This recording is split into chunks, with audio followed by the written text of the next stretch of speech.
সঙ্গে সঙ্গে আল্লাহ তাআলা অলৌকিকভাবে একটা নিয়ামত ওস্তাদের হাতের মধ্যে দিয়েছে। নিয়ামত খানার কিছুই না, সাদা সফেদ একটা পাথর। ওই পাথর নিয়ে ওস্তাদ এসে ছাত্রকে বলতেছে, আগামীকাল সকালবেলা আমার পুরান একটা স্যান্ডেল আছে, এইটা পাওয়ার দিয়ে তুই বাজারে যাবি। ওই মুসির কাছে পাথরের মূল্য যাচাই করবি, কিন্তু বিক্রি করবি না, বিক্রি করতে পারবে না, শুধু মূল্য যাচাই করবি। এরপরে যে যে দোকান তোর পছন্দ হয় প্রত্যেকটা দোকানে এই পাথরের মূল্য যাচাই করবি, কিন্তু বিক্রি করতে পারবি না। ছাত্র হাতে পাতে নিয়ে চিন্তা করে এই পাথরের আবার কি দাম। মনে মনে চিন্তা করে এই পাথরের তো কোনো দাম নাই। মুসির কাছে যাচাই করতে গেলে মুসি যদি আমার চেহারার পর নিক্ষেপ করে, পাথর নিয়ে যদি এই চেহারা দিবার পারিস নি, কি লিয়াচ্ছিস, এই খেল দেওয়া চেহারা বরাবর মারে। ছোট বাচ্চা মনে মনে চিন্তা করে কি করি।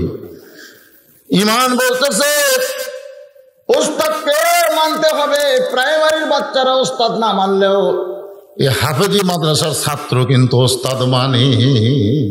দরকার মানে কি মানে না। এই মাদ্রাসার একটা ছাত্র 30 পারা করে হাফেজ, নোমান ইবনে সাবেত খালিফাই মাদ্রাসায়। বলতে চাই নোমান, এই মাদ্রাসা ছুটি হলে তুই আমার ঘরে যাবি। তো মাদ্রাসা যেই ছুটি হয়েছে নোমান ইবনে সাবেত হুজুরের ঘরে, হুজুর চৌকির তল থেকে পুরান একটা কাপড়ের জুতা বের করে বলতেছে এইটা নিয়ে যা, এটা আমি পাওয়ার দিতাম আর পাওয়ার দেই না, পুরানো হয়ে গেছে তো, এইটা পায়ে দিয়ে আগামীকাল আসবে রে, তোর পায়ের তাহলে তুই গরম লাগে না। নোমান ইবনে সাবেত ওস্তাদের জুতা জোড়া নিয়ে বাড়ির দিকে যায়, মনে মনে চিন্তা করে যেই জুতা হুজুর পায়ে দিছে সেই জুতা আমি পায়ে দিলে ওস্তাদের শানে চরম বেয়াদবি হবে। বাড়িতে যায় জুতা ধুইয়া পরিষ্কার করে ওই জুতার কাপড় দিয়া নোমান ইবনে সাবেত মাথার টুপি বানায়া পরদিন মাদ্রাসায় চলে আইছে। ওস্তাদ দিবার কইছে কোথায়, পায়ে, আর দিছে কোথায়, মাথায়। মাদ্রাসায় আসলে ওস্তাদ তাকে দেখে আজও খালি পাও। মনে মনে চিন্তা করে আমার পুরানা জুতা ঘৃণা করে ফেলে দিস, আমার পুরানা জুতা বলে পায়ে দেয় নাই। রাগ করে বলে রে নোমান ইবনে সাবেত, মাদ্রাসা ছুটি হলে তুই আমার কামরায় যাবি। যেই মাত্র মাদ্রাসা ছুটি হয়েছে নোমান ইবনে সাবেত হুজুরের কথা মতো কামরায় চামড়ার চাবুক দিয়ে সমানে পিটন শুরু হয়ে গেছে। মারতেছে সমানে মারতেছে, নোমান ইবনে সাবেত কিছুই বলতেছে না। এক সময় চামড়া কাটা রক্ত বের হয়ে কাপড় ভিজা যায়। ওস্তাদ মার বন্ধ করে বলে, বাজান এত মারি তোকে, এত মারি, তুই তো কিছু কথা বলিস না।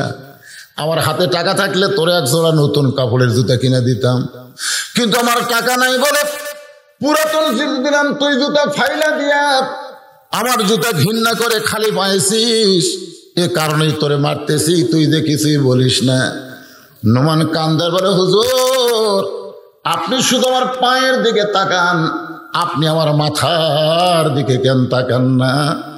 আপনার কাপড়ের জুতার কাপড় খুলে পরিষ্কার করে আমি মাথার টুপি বানাইছি।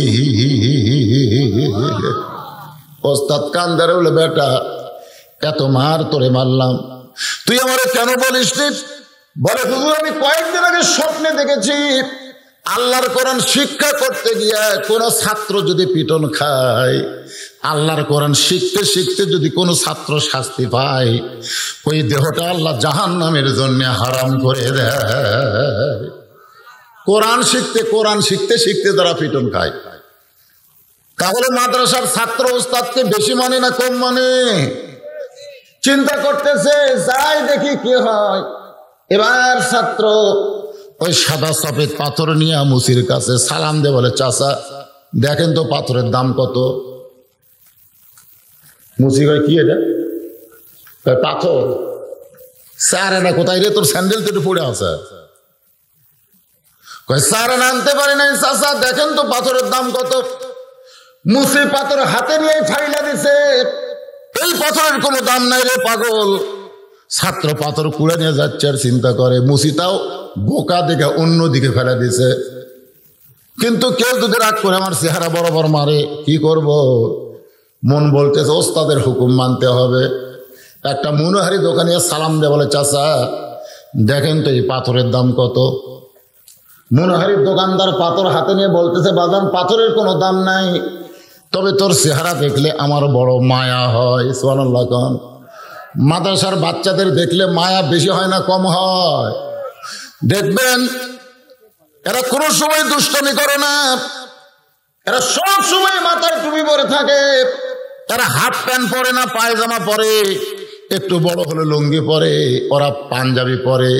ওরা যখন রাস্তা দিয়া যায় ওরা কিন্তু খালি যায় না, এখানে বলা হলো ওদের পায়ের তলে নূরের ফেরেশতা পাখা বিছায়া দেয়। সুবহানাল্লাহ। এই মাদ্রাসার তালবে ইলম তখন রাস্তা দিয়ে হাঁটে যায়, আপনি মনে করতেন খালি হাঁটতেছে, ওর পায়ের তলে ফেরেশতারা নূরের পাখা বিছায়া দেয়। ধরে কোন সুবহানাল্লাহ। মাদ্রাসার বাচ্চাদের দেখলে দয়া কম হয় না বেশি হয়? মনোহারির দোকানদার চিন্তা করে পাথরের তো কোনো দাম নাই, পাথরের কোনো দাম নাই, তোমার চেহারা দেখলে আমার একটু মায়া হয়, ধরো বাবা তোমাকে 5টা টাকা দিলাম, এই 5টা টাকার কিছু কিনা খাও। মাদ্রাসার ছাত্র বলে, চাচা আপনি আমাকে ফকির মনে করছেন নাকি? আপনি আমাকে ফকির মনে করছেন? অনেকে মনে করে কিন্তু ফকির ফকির মনে করে না। এরকম মাহফিলে ওস্তাদের আদায়ের ওয়াজ শুনে ঝাঁকির চুলে 2 মণ ধান দিছে। কয় মণ ধান? বক্তা এমন দানের ওয়াজ করছে ভাই, ওই 2 মণ ধান মার হাবা দোয়া টোয়া সব লিছে। বাড়িতে গেলে বউ ধরছে, কে তোমার নাম শুনলাম, তোমার নাম বক্তা কইল আর জিন্দাবাদ দিল, তাকবীর দিল, উঠি কি আর মানুষ ছিল না? তুমি কি একলাই 2 মণ ধানের দাম জানো? 2 মণ ধানের দাম জানো? আমি বলতেছে এই দিবার চাষি, তাই বলে কি দিছি? দিবার চাষি রে দেইনি তো। বলে ঠিক আছে, কথাটা তার মনে থাকে। যখন ধান ধন কাটা শেষ তখন মাদ্রাসার হুজুর ছাত্রদের নিয়ে গেছে ওই জানলাতে দেখবার পাশে, ওরে বাবারে গুরুত্ব আসতেছে। ছোট একটা বাচ্চাকে বলছে যে দরজা খুললি হুজুর যদি সালাম দেয় বলবে আব্বা নাই, হুজুর যেন ফেরত যায় গ্রুপ নিয়ে। দেখেন 2 মণ ধান দিবার চাষে ফেরত দিচ্ছে, হুজুর সালাম দিয়ে চাচা বাড়িতে আছেন। ছোট্ট এক বাচ্চা দরজা খুলে বলতেছে আব্বু ঘরের থেকে কইলে আব্বু নাই, বলতেছে আব্বু ঘরের থেকেই কইলে আব্বু নাই। হুজুর মনে মনে চিন্তা করতেছে বাড়ির থেকেই তখন নাই কইছে, তাহলে আজকে দিবি না, ফেরত যাই। এইভাবে কতদিন যে ফেরত আসা লাগে, যারা মাদ্রাসার হুজুর তারা বোঝে। দরকার কথা ঠিক কিনা? কিছুদিন পরে আবার গেছে, তাই দেখে আর বাড়ির মধ্যে নাই, বাইরে ধরা খাচ্ছে। আসসালামু আলাইকুম চাচা। ওয়ালাইকুম ওয়ালাইকুম, মানে খেপে গেছে। চাচা 2 মণ ধান দেবার চাইছিলামই তো চাচা দিবে না? দিবই তো। তুমি কি মনে করছো দেবো? এই বছর হচ্ছে না, কারণ সব ধান সাইজ করে তুলে থুছে। চাচা দিবার চাইছিলেন, দিব তো, কবে দিবেন? দেব। হুজুর যখন মন খারাপ করে আসতেছে, আপনারা কি মনে করছেন ভিক্ষা করবে গেছে? ভিক্ষা করবে গেছে? আপনি দিবার ফসল আপনি দান করলে আল্লাহ আপনাকে জান্নাত দিবে। আপনার জান্নাতের জন্য ধরে নিয়ে এসে দেওয়া দরকার। দরকার কথা ঠিক কিনা? লিবারে গেছে ফকির মনে করতেছে, বলতেছে রহিমের মা, ওর বেটার নাম রহিম, হুজুরা বারবার ফিরে যাবে, ধান নাই। তো বউ বলতেছে আমার কিছু ধান আছে, মানে আমার কিছু ধান। সেটা কি? ওই যে আটি মারা ধান, কাঁড়া দেও, আমরা না দিলে মাদ্রাসা চলবি, দেও আদমন দেও না, আদমন লিয়ে যাও। আদমন ধান দিতে বকরির লাদি আটির মাকির সব লিয়ে যাচ্ছে মাদ্রাসার ছাত্ররা। আমি দেখি মাদ্রাসা চলবল বাঁচতেছে, কি বাঁচেন হুজুর? হুজুর বকরি লাদিছে তো সেলা বাঁচতেছে, আকির আছে হুজুর সেলা বাঁচতেছে। কে রে পাগলা? আল্লাহ কোরআনে বলছে লান তানালুল বিররা হাত্তা তুনফিকু মিম্মা তুহিব্বুন। আল্লাহ রাস্তায় তুমি দিবে সবটাইতে তোমার মহব্বতের জিনিস দেওয়া লাগবে। জোরে কর কথা ঠিক কিনা? তুমি কাঁড়া দিয়া সওয়াব পাবা।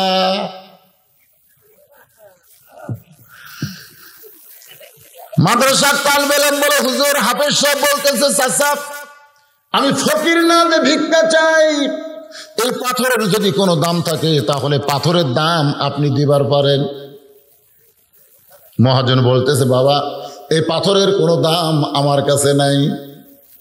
পাথর নিয়ে যখন ফিরে আসবে এমন সময় একজন কর্মচারী বলে, মহাজন আমাদের কয়েকদিন হলে ওজনের একটা পাথর হেরে গেছে, এই পাথর যদি সেই পাথর বরাবর হয় তাহলে দেখেন তো পাথরটা নেওয়া যায় কিনা।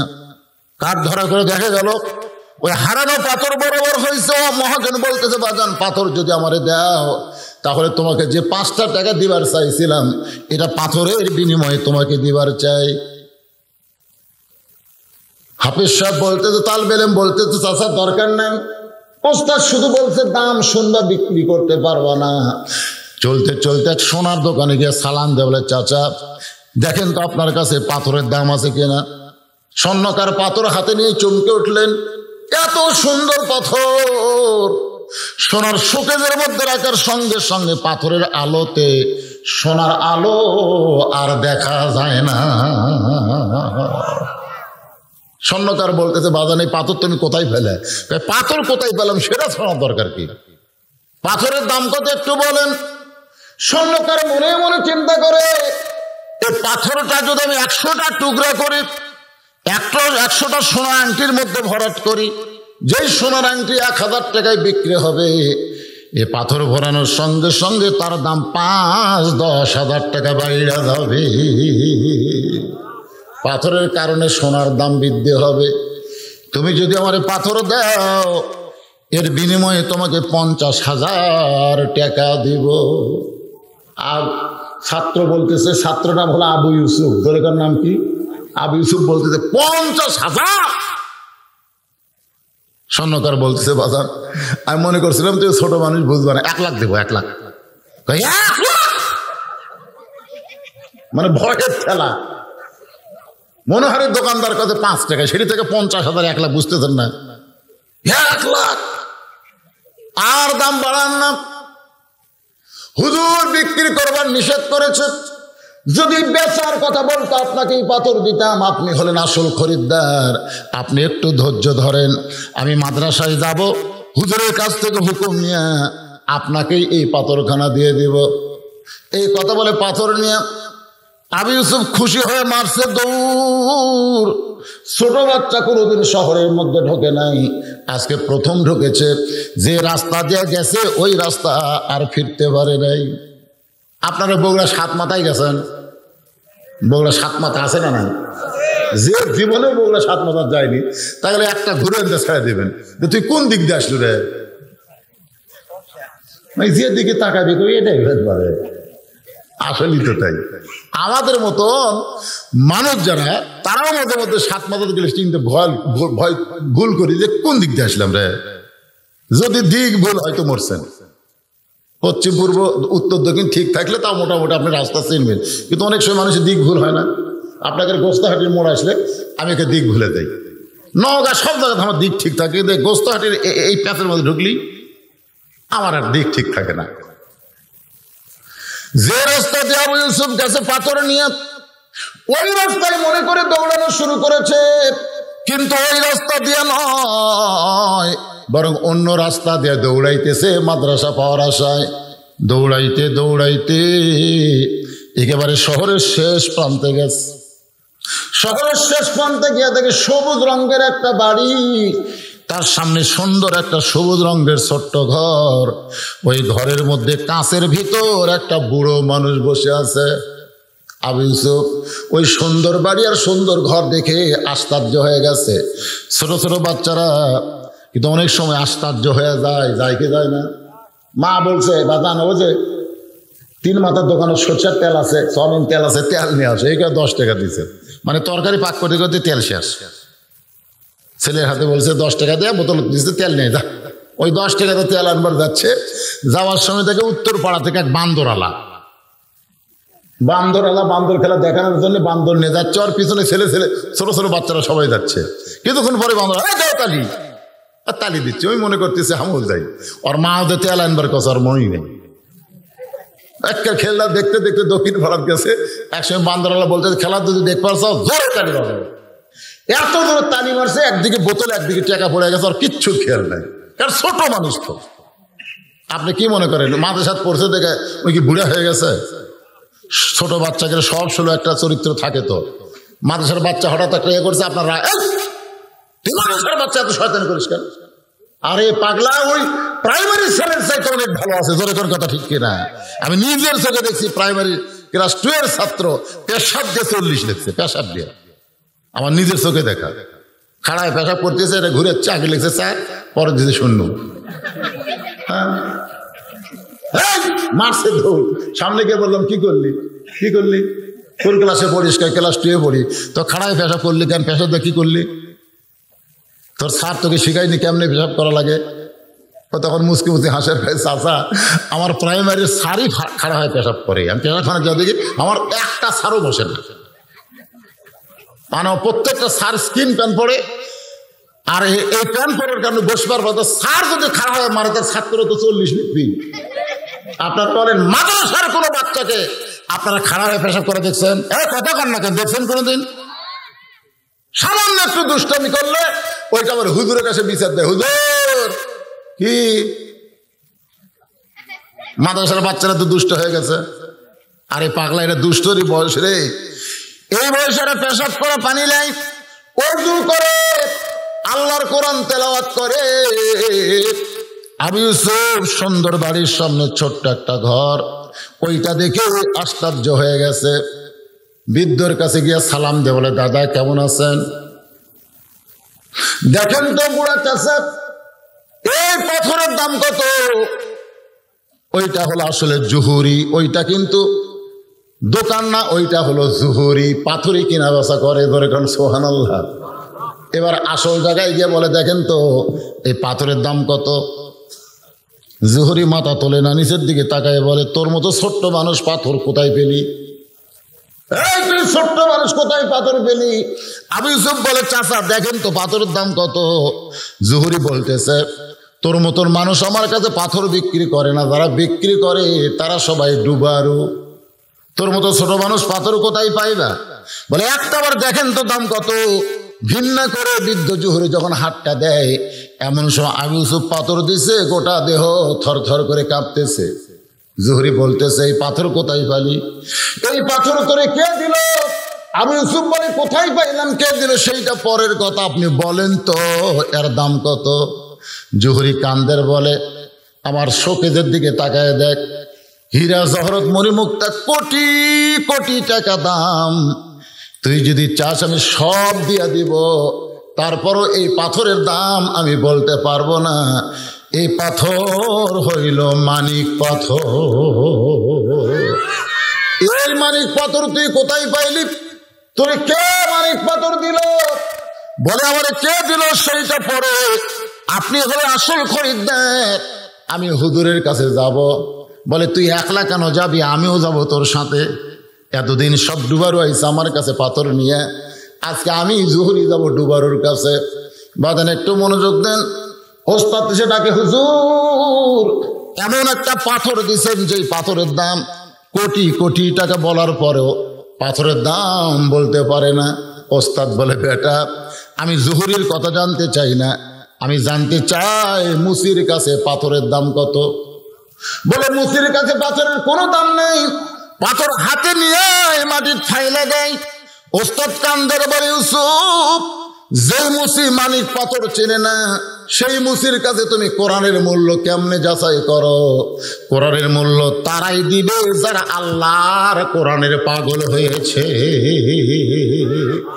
আজকে আমাদের বাংলাদেশে মুসি মার্কা লোকেরা প্রাইমারির দাম বোঝে, হাই স্কুল কলেজের দাম বোঝে, কিন্তু হাফেজি মাদ্রাসা কোরআনের দাম বোঝে না। ধরে বলেন কথা ঠিক কিনা?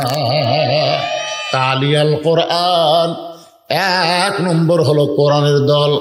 কোরআন পড়বে, কোরআন বুঝবে, কোরআন মোতাবেক যারা জীবন চালাবে, আল্লাহ রাসূল বলেন ওই দলের জন্য আল্লাহর 8টা জান্নাত আশা করে আছে।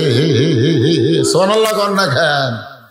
2 নম্বর দল হলো অমতিমুল জাইয়ান। 5টা দলের কথা ধরে কোন কয়টা? 1 দল শেষ। 2 নম্বর দল হলো মুতাইমুল জাইয়ান। যারা ক্ষুধার্তকে অন্ন দান করে, ক্ষুধার্তকে অন্ন দান করে।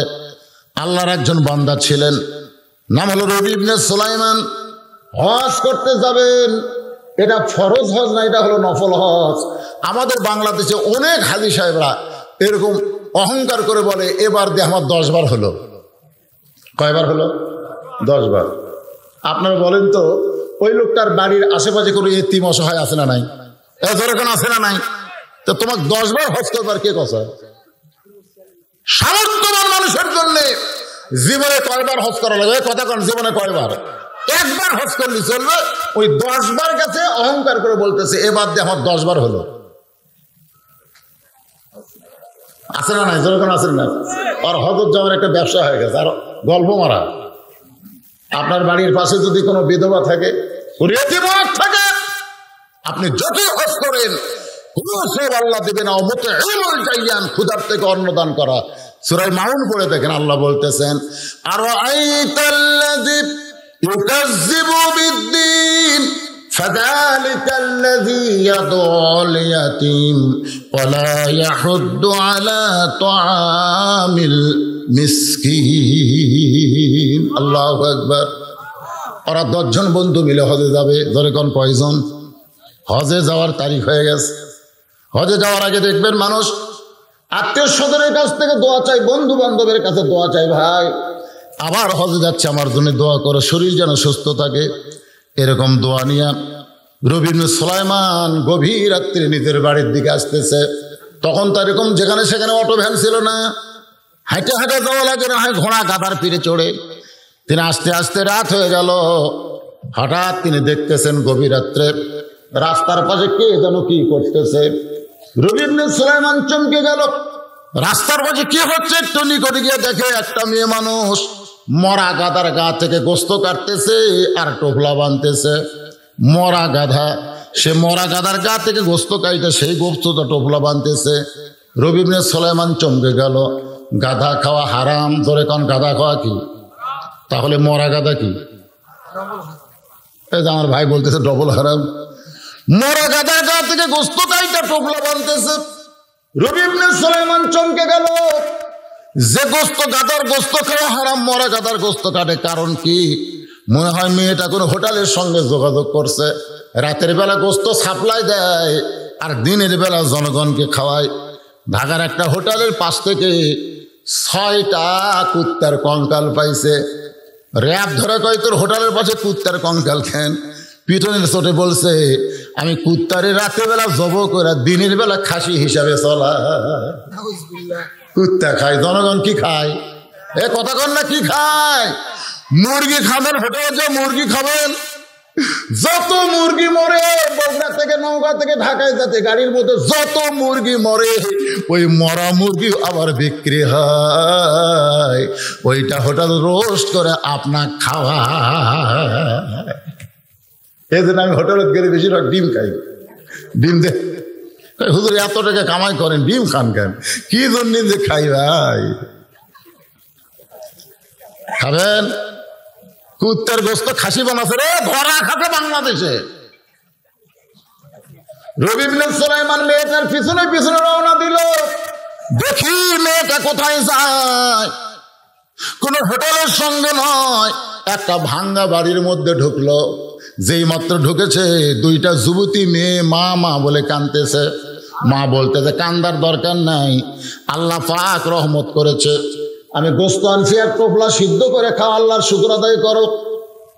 মা মেয়েদেরকে মরা গাদার গোস্ত দিয়ে বলতেছে, সিদ্ধ করে খাও, আল্লাহর শুকর আদায় করো।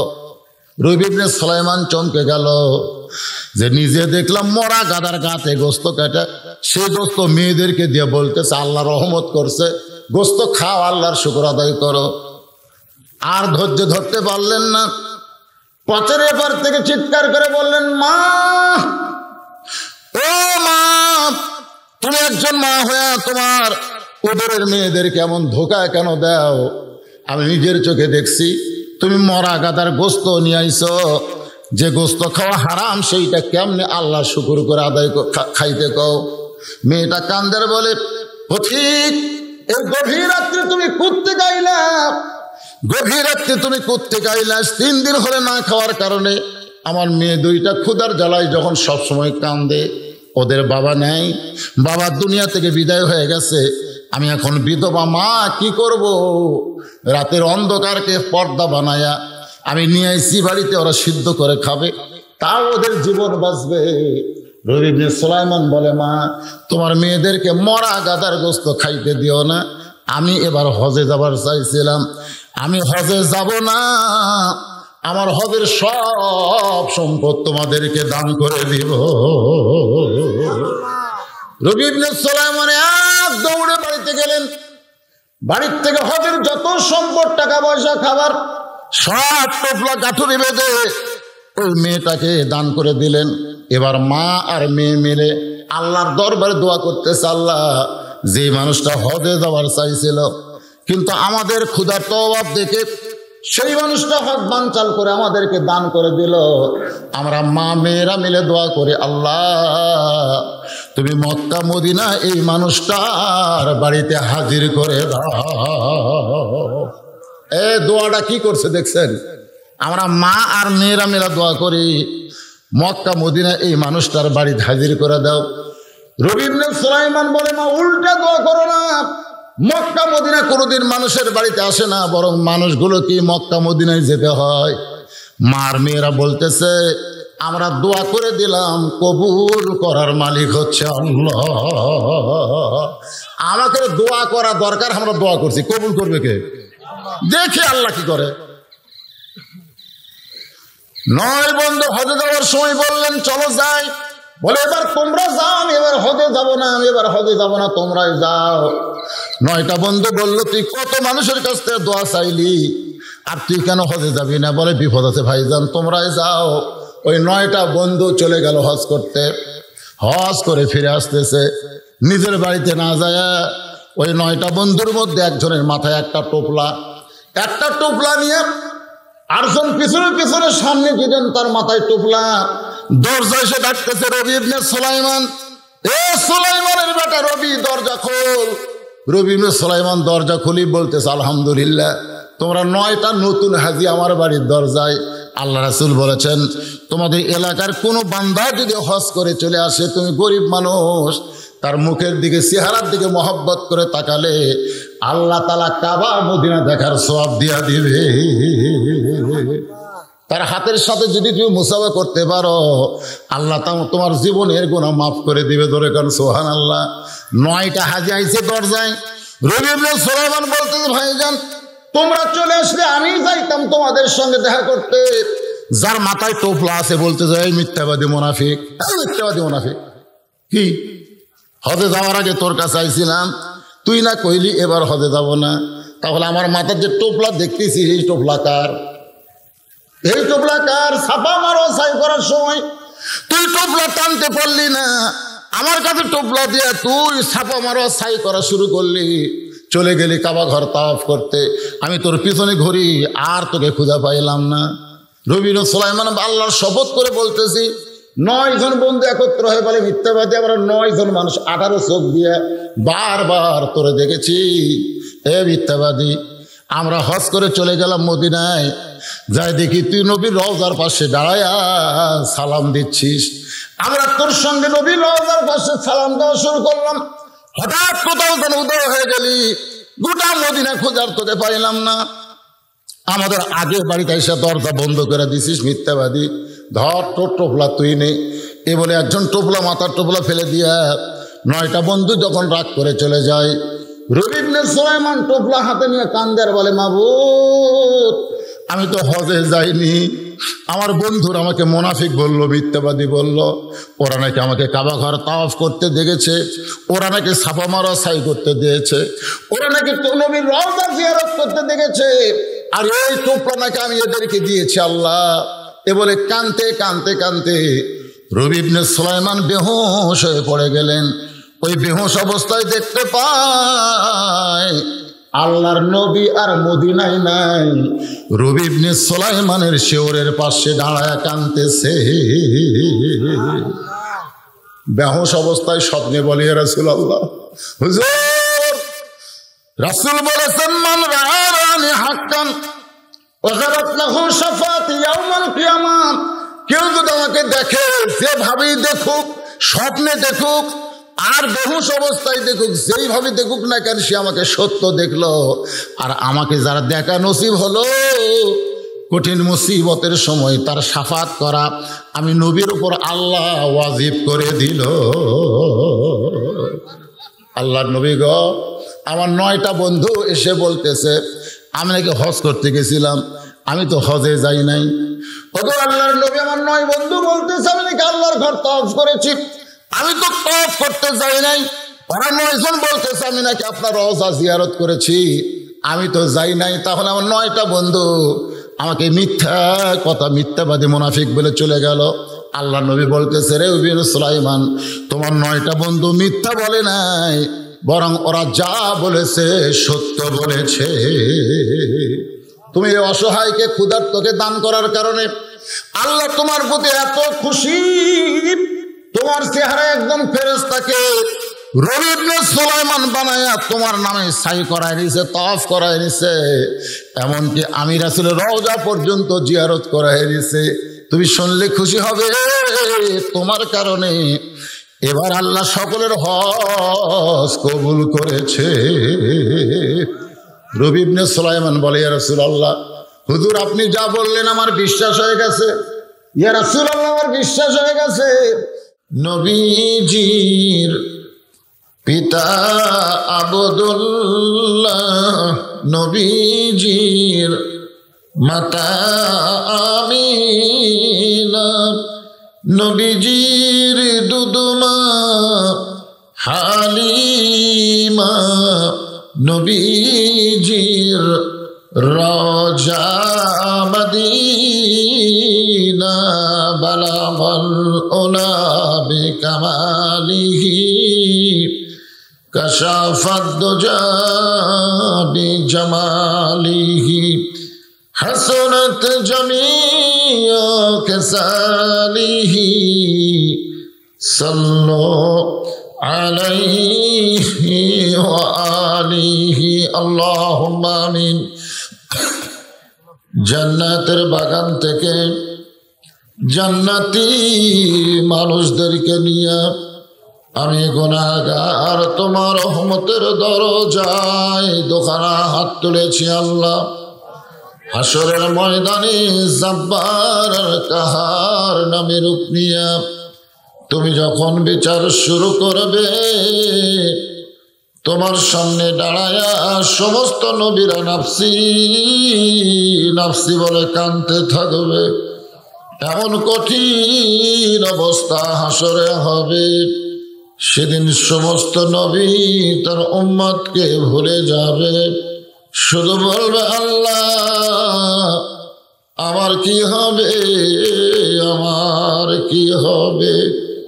একমাত্র দরদে নবী শাফাতের কান্ডারি ইয়া রব্বি হাবলি উম্মতি বলে সেজদায় পড়ে যাবে। সেই কঠিন মুসিবতের সময় আজকের এই মাহফিলকে ওসিলা করে আমাদের সবাইকে রাসূলের উম্মতের কাতারে আল্লাহ কবুল করে নিও।